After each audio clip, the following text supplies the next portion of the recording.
नमस्कार, राज की बात में आपका स्वागत है।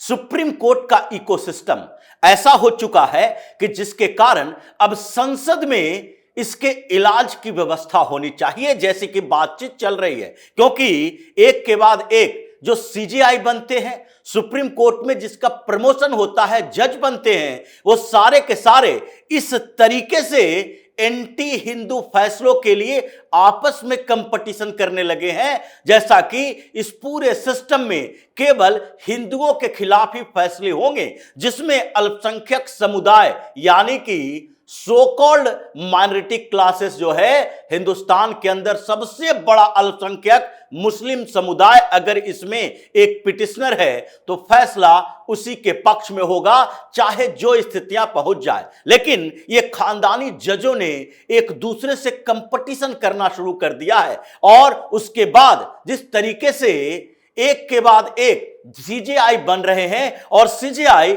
अपने कार्यकाल के दौरान कोई ऐसा फैसला देने की तैयारी में रहते हैं जिससे कि मुस्लिम पक्ष, जिससे कि एंटी इंडिया इकोसिस्टम जो पूरी दुनिया में चल रहा है वो, और दूसरे तरफ हिंदुओं के खिलाफ काम करने वाली वो लॉबी खुश हो जाए। यही काम सीजेआई रहने के बाद चंद्रचूड़ साहब ने किया था, लेकिन वो इसको रियलाइज कर गए थे, क्योंकि एक बार एक फैसले में उन्होंने ऐसी बात कर दी जिसके कारण पूरा का पूरा मौलाना गैंग चिढ़ गया, और उसी को बैलेंस करने के लिए फिर से सामने आ गए हैं सीजेआई संजीव खन्ना।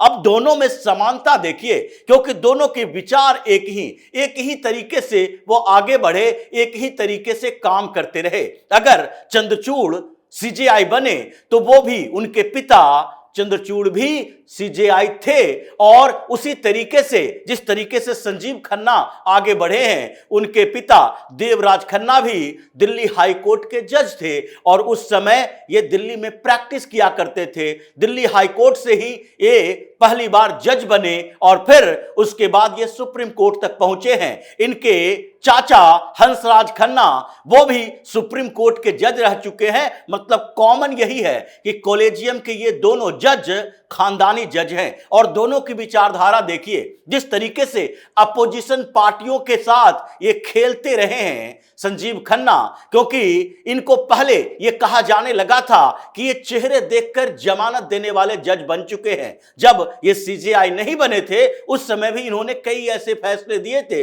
जिसमें अरविंद केजरीवाल के बेल का फैसला था, और उसमें बेल के सारे नियमों की धज्जियां उड़ गई थी। केवल एक ही आधार रखा गया था कि संविधान का बेसिक स्ट्रक्चर ये कहता है कि लेवल प्लेइंग फील्ड होनी चाहिए चुनाव में, लोकतांत्रिक व्यवस्था में। और अगर अरविंद केजरीवाल बाहर नहीं जाएंगे, चुनाव प्रचार नहीं करेंगे, तो ये डेमोक्रेसी के खिलाफ होगा, संविधान के बेसिक स्ट्रक्चर के खिलाफ होगा। इसलिए एन केन प्रकारेण इनको बेल मिलनी चाहिए, और बेल दिया था। उनमें दो जज शामिल थे, इसमें एक संजीव खन्ना थे और दूसरे दीपांकर दत्त थे, और दीपांकर दत्त भी वही खानदानी वकील हैं जिनके पिता सलील कुमार दत्त भी जज हुआ करते थे, और उनके बहनोई भी जज हुआ करते थे, अमिताभ दत्त। जो सारे के सारे ये लोग हैं वो उसी खानदानी जुडिशियल सिस्टम से आते हैं, और अब इनके फैसलों को देखिए। चाहे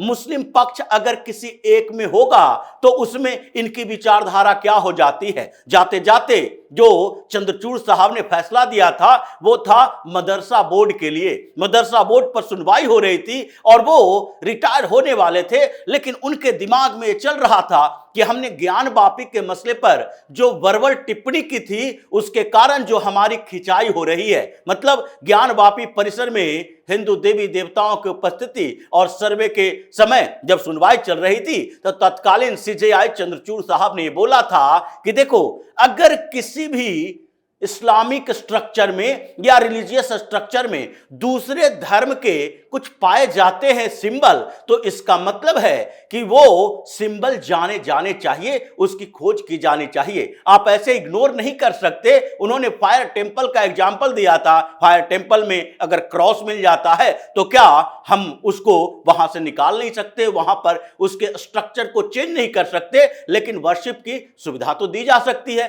पूजा का अधिकार किसी से छीना नहीं जा सकता है। और इस बात को लेकर यह सामान्य धारणा बन गई कि सुप्रीम कोर्ट में जैसे इस सुनवाई के दौरान कहा गया है कि आगे एएसआई या फिर किसी तरह से सर्वे कराया जा सकता है, कोई भी पौराणिक साइट हो तो, या वो इस्लामिक स्ट्रक्चर ही क्यों ना हो, मस्जिद क्यों ना हो, दरगाह क्यों ना हो। और इसी के बाद से उनकी बुराई शुरू हो गई कि उन्होंने एक ऐसा फैसला दे दिया जो वर्शिप एक्ट के खिलाफ जाता है। इसके कारण पूरे देश में विवाद पैदा हो गया है। 10 से ज्यादा ऐसे साइट हैं जिसके सर्वे की मांग की जा रही है। और फिर इसके बाद उन्होंने आगे यू टर्न लिया और जितने फैसले दिए वो फैसले सारे के सारे थे हिंदू और सरकार के खिलाफ। और यही फैसलों के कारण जब उनकी बुराई होने लगी इधर से, तो वो छटपटाने लगे, बीच में अटकते हुए उन्होंने पीएम मोदी को इनवाइट किया अपने घर पर। एंटी हिंदू जब उन पर ठप्पा लग गया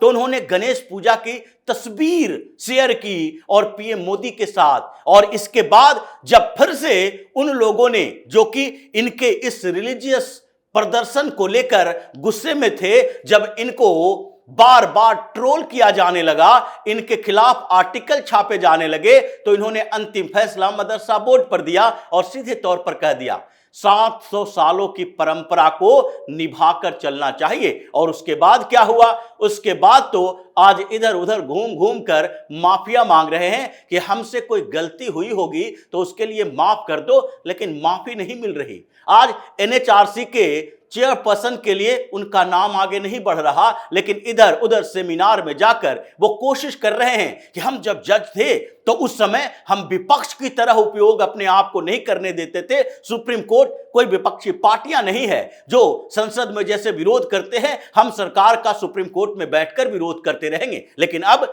संजीव खन्ना को देखिए, इनके सामने कुछ ऐसे ही मामले आए और वर्शिप एक्ट पर जो टिप्पणी की थी सीजेआई रहते हुए चंद्रचूड़ साहब ने, वो अब इनके सामने है, चैलेंज है। और इसी चैलेंज को इन्होंने बैलेंस की तरह उपयोग किया और जो फैसले दिए हैं उसकी चर्चा है। अब मीडिया में इसकी चर्चा है, आर्टिकल छापे जा रहे हैं पहले से ही, अभी फैसला नहीं आया, अभी बीच की सुनवाई हुई है, लेकिन फिर भी जो टिप्पणियां की गई, जो रोक लगाए गए हैं, उसके कारण आर्टिकल छापे जा रहे हैं कि चंद्रचूड़ ने जो किया उसी को ठीक करेंगे सीजेआई संजीव खन्ना। अब कैसे ठीक करेंगे? वो वर्शिप एक्ट के प्रावधानों को मजबूत करेंगे। जैसा कि अभी एक दिन के सुनवाई में, पहले ही सुनवाई में 3 जजों की बेंच पीवी संजय कुमार और जस्टिस मनमोहन के साथ ये भी बैठे थे। इनको पता है कि इनका रिटायरमेंट ज्यादा समय के लिए नहीं है, ये 6 महीने के लिए सीजेआई बने हैं और मई में ये रिटायर होने वाले हैं, लेकिन फिर भी इनको इस बेंच का हिस्सा बनना है। अगर इनको लगता है कि वर्शिप एक्ट पर सुनवाई लंबी चलेगी, सरकार को नोटिस भेजे हैं, 1 महीना 1.5 महीना का डेट होता है और आगे आपके पास 4-5 महीने का समय है, कैसे इस पर सुनवाई कर पाएंगे, कैसे कंक्लूजन पर पहुंच पाएंगे? लेकिन फिर भी उस बेंच में खुद को रखना जरूरी है। और रखना ही नहीं, उन्होंने पहले ही सुनवाई में निर्धारित कर दिया कि आगे कोई एएसआई का सर्वे नहीं होगा। जब तक सुप्रीम कोर्ट अपने फैसले पर नहीं पहुंच जाती तब तक कोई सर्वे नहीं किया जाएगा। ये फैसला अपने आप में हिंदुओं के खिलाफ माना जाएगा, क्योंकि सुनवाई तो सुप्रीम कोर्ट में हो सकता है सालों तक चले और इसकी संभावना है। और जैसे ही 13 मई 2025 को रिटायर होंगे सीजेआई संजीव खन्ना, उसके बाद ये बेंच डिसॉल्व हो जाएगा और फिर से नई बेंच बनेगी। और वो बेंच में जो जज होंगे, हो सकता है उनका कार्यकाल आगे 6 महीना 8 महीना हो और उसके बाद फिर से वो बेंच डिसॉल्व होगा और फिर से एक नया बेंच बनेगा और ऐसे ही चलता रहेगा। और ये चलते हुए समय में अगर वर्शिप एक्ट पर आप बार बार यही रोक को बढ़ाते रहे, जैसे कि पीछे के फैसलों में, जैसे मदरसा बोर्ड के फैसलों में, उसके बाद ये जो नेम प्लेट का विवाद आया था उसमें भी आपने कांवड़ यात्रा के दौरान सीधे तौर पर रोक लगा दी, नेम प्लेट अभी नहीं लगाने की जरूरत है। और उसके बाद बुलडोजर के लिए ये लोग गए जमीयत उलमा हिंद वाले, और वहां भी आपने कह दिया बुलडोजर एक्शन पर रोक लगा दो। क्या अब तक कोई फैसला आया? लेकिन अलग अलग जगहों पर बुलडोजर एक्शन पर रोक लग गई है। और इसी तरीके से आपने वर्शिप एक्ट को लेकर कहा कि नहीं, अभी कोई याचिका दायर नहीं की जाएगी। यही नहीं, ये जो ज्ञानवापी मस्जिद परिषद है, उस परिसर के अंदर, उस कॉम्प्लेक्स के अंदर जो आगे एक्शन होने वाला था उस पर भी आपने रोक लगा दिया, क्योंकि उसके कमिटी की तरफ से एक इंटरवेंशन याचिका दायर की गई थी, मांग की गई कि इस पर भी रोक होना चाहिए जब तक आप वर्शिप एक्ट पर सुनवाई करते रहते हैं, और आपने उसको भी रोक दिया। आगे कोई याचिका दायर नहीं की जा सकती। यानी अगर हिंदुओं को आप इस अधिकार से भी वंचित रखोगे कि वो कोर्ट का शरण में भी नहीं जा सकता, तो ये तो विस्फोटक स्थिति है। और इसी पर चर्चा हो रही है। सुप्रीम कोर्ट में बवाल इसी बात पर मचा हुआ है। वकील और जज सब बटे हुए हैं, क्योंकि एक वकील अगर शेखर कुमार यादव ये बात बोल देते हैं कि देखो भाई, यहां बहुसंख्यक समुदाय हिंदू है और उनकी व्यवस्थाओं को देखना पड़ेगा, संस्कृति की सुरक्षा करनी पड़ेगी, कानूनी तरीके से भी आप देखें तो कानून बहुसंख्यक के उन संस्कृति की रक्षा के हिसाब से होना चाहिए। वो हलाला की बात कर रहे थे, वो बात कर रहे थे कि देवी की तरह हम जिन महिलाओं को पूजते हैं उसके साथ हलाला जैसी प्रथा हिंदुस्तान में नहीं चलना चाहिए। वो बात कर रहे थे 4 शादियों पर कि हम इसको बर्दाश्त नहीं कर सकते, यूसीसी लागू होना चाहिए। और उनके खिलाफ सिब्बल से लेकर सारे लोग, विपक्षी पार्टियां ये इंपीचमेंट के लिए ला रही है, महाभियोग ला रही है। 36 सांसदों ने सिग्नेचर कर लिया और उसके बाद ये भी लोकसभा में, राज्यसभा में पेश होने वाला है। लेकिन इन लोगों के खिलाफ नहीं, ऐसा संभव नहीं है। अब हो सकता है इनके खिलाफ भी इंपीचमेंट की बात चल रही है कि जो व्यवस्थाएं ये लोग कर रहे हैं, इनके एक कॉलेजियम के जजों के खिलाफ भी एक्शन लिया जाना चाहिए। तो इसी तरह की खबरों के साथ फिर से हाजिर होंगे। तब तक के लिए बने रहिए हमारे साथ और देते रहिए हमें सहयोग, ताकि इसी तरह की खबर हम आपके लाते रहे। धन्यवाद।